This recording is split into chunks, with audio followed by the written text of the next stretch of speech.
Sexual po. Nararamdaman ko na naman po na may nangyayari pero tumatahimik na lang po ako. Kasi po magkakaibigan po kami eh. Yung mga ibang kasama po namin sa bahay, alam na naman po pala nila na may nangyayari po dun sa kanila ng jowa ko. Tapos ako lang po yung di nakakaalam. Sinurprise ko yung jowa ko na nag-undertime po ako, tapos umuwi po ako dun sa bahay. Hindi nila ina-expect na uuwi po ako. So pagpasok ko dun sa kwarto, in action na po sila. Nakapatong po yung jowa ko dun sa isa naming kaibigan. Tapos nung nagulat sila, niyaka po ako nung boyfriend ko. Binulungan po niya ako na sorry, sabi niya ganon. Tapos mga ilang seconds lang, sabi niya, gusto mo bang sumali?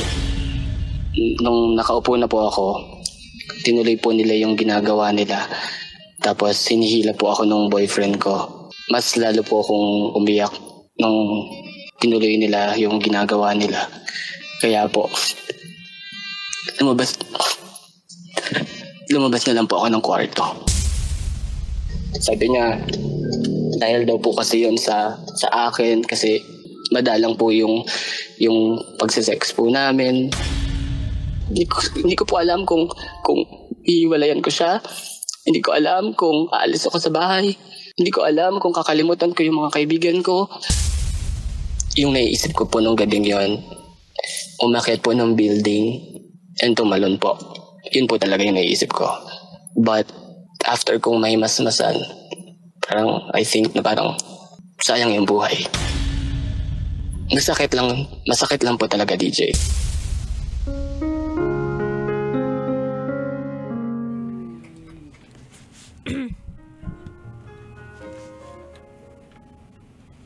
Meron ka bang top secret kabisyo?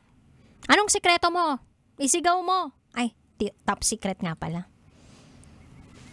Grabe yung mga sharing of top secret recently, no?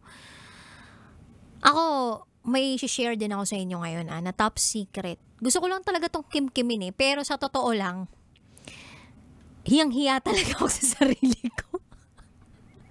Alam mo yun, di ba minsan yung kahihiyan natin, hindi natin dapat binabahagi sa iba. Kumbaga parang internal lang siyang nangyayari sa atin eh. But ako, pipiliin ko ngayon na ibahagi sa inyong lahat ang kahihiyan na naramdaman ko.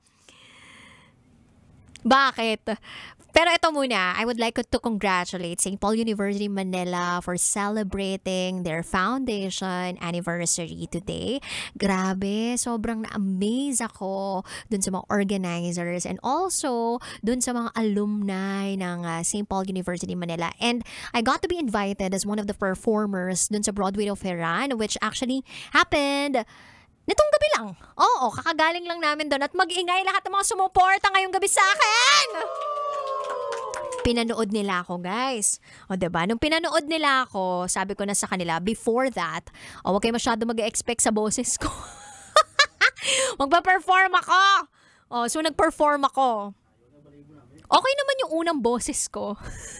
Tapos, alam mo yung kapag nakikipag-blend ka na sa iba, parang hindi mo na alam kung ano yung dapat mong tono. Ganun yung nangyayari sa akin. Nilalamon ako ng kaba, ng anxiety ko, ng pagka-worry ko, etc. etc. So, it turned out dun sa performance namin earlier, nagkamali ako. Out of tune ako, kabisyo. Wala ako sa tono. Hiyang-hiya nga ako eh. Kay Miss Frida Nepomuceno na napakahusay. Anak yan ni Willie Nepomuceno. Oo, napakahusay din yun na artist. Kaya nga, sobrang nakakaya. Lahat ng mga nandun kanina, sobrang batikan, sobrang professional.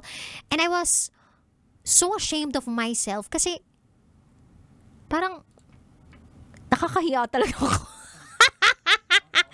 May part lang doon na nag-out of tune talaga ako, guys. So sabi ko, ano bang gagawin ko para kahit papano maibsan yung pagkahiya ko sa sarili ko? Ikwento ko. Kasi baka bukas makamove on ako. Di ba ganun yon? Parang ikwento mo para makamove on ka na. At malay mo ikaw kabisyo. Subukan mo ikwento.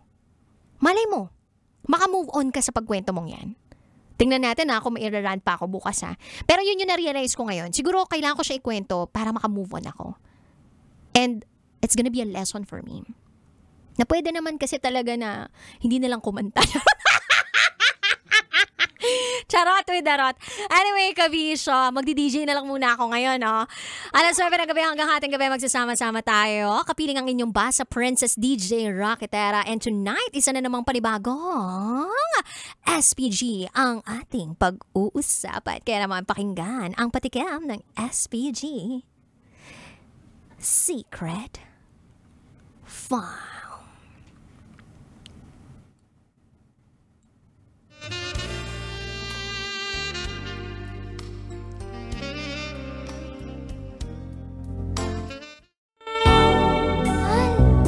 Huwag dyan! May kiliti ako dyan! Sino dito yung may mga kiliti? Naka, wag daw dyan. Ako, nakikiliti ako kapag sa bewang ako hinahawakan. Iba naman kapag sa leeg, natutusok. Diba? Yung iba basta matusok lang, nakikiliti na. Well, kabisyo, abangan nyo yan sa aking pagbabalik. Kapiling ang Basa Princess ng Love Radio, DJ Rocketera. At ikay nakatutok dito sa 90.7 Love Radio. Kailangan pa bang i-memorize yan? Basic. This is, up next, is SPG. As in, Super Backnern Secret File. Sinira ng tatay ko ang pagkababae ko. Siya. May secret affair kami ng office mate ko. Hindi ko matigilan kasi sobrang galing niya sa... Rocky's Secret Files. Secret Files. It's the kind of bleep you never knew existed. Kunwari inosente pero boy naman pala. Rocky's Secret Files. Secret Files. That portion. Metro's #1. Metro's